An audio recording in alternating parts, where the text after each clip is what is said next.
Well, I mean, I just think, for us, trying to build up through the summer, just, with all the protocols and the guidelines, and, try to get back to a little bit of football once fall camp started. I've been very, excited about watching our kids, the energy they've been bringing to practice, the tempo in which they've been practicing with, and then understanding the tempo of practice. So, we'll scrimmage Saturday, and then we'll get a feel for where we're at from a personnel perspective, and then, what our total identity is. So, but, up to this point, I'm excited about where we're at right now and the progress we've made. Well, they are, and I think, being that when you put the pads on, it's probably the first time since we put pads on since, last November. So that's an adjustment. But, the kids were excited to, the thing about it, you can do so many things in the summer as far as, being able to do some football-related stuff. We just want to make sure when fall camp starts that there's a different vibe, there's a different energy than just being out here during the summer. And I've been very, excited about seeing that from our staff, but also seeing it from our players. And, we've had some guys that, we need to really evaluate, in a situation to where they got to compete. And we've been excited about trying to look at that with our players and making those evaluations. Coach, every year with the quarterbacks, you've had time to do 7-on-7 spring practice. Now with Josh and Evan, they didn't get that. So what's that mean to them coming into fall? Well, like I said before, there's some things you can get done in the summer from a timing perspective, but then all of a sudden, you start camp and there's a little bit of a rush, or guys being able to understand pocket presence and ball security in the pocket.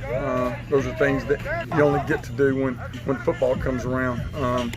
But then also understanding, your personnel out on the perimeter, where your matchups are, understanding numbers, understanding coverage, understanding protection. So, but those two guys have been in our program, and those guys have played in varsity games, which is big for them, beneficial for them.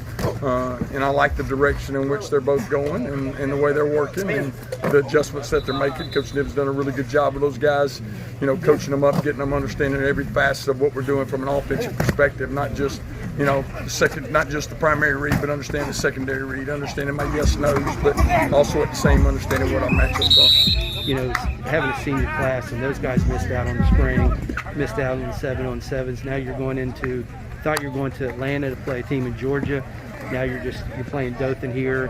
There's been a lot of change. How they handled the adversity? Well, I think they've handled it really well. They just want to play. I mean, that's the biggest thing. We don't care who, we don't care where. We just want to play. And it's kind of like when you're growing up and you're playing tackle football in the backyard. It didn't matter whose yard you played in or who was playing. It's just put the ball down, let's kick it, and let's play. And I think that's really where these guys are right now. I mean, you get to a point by the time we get to the first game, practice for 4 weeks and going through the summer. So, they're excited about getting to that. But we want to stay in the moment. We don't want to, wish our time away as far as preparing to get to that moment, because if we do, we won't be prepared. So I'm just trying to get them to be patient, live in the moment, try to live every day. Number one is when we wake up every day, let's have self-control about what we're doing. Let's have self-awareness about where we are, and then let's have a self-discipline, a self-confidence to know that we're doing the right things to get us to that point, so when it's time to compete, we'll be ready.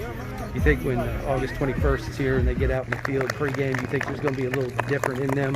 Yeah, we'll probably have to hold their energy down a little bit so they don't use too much energy. But we're trying. The one thing, we start practice every day with a high energy, so we want to make sure they have high energy. We keep talking up, having energy, having juice. Because if you try to play that way, the first game, then you'll last about 2 or 3 series, and then all of a sudden you'll be dead tired, and then all of a sudden you can't compete, all of a sudden you can't perform, you can't execute. So we're trying to have as much juice, as much tempo at practice, so we can get our kids used to that kind of atmosphere.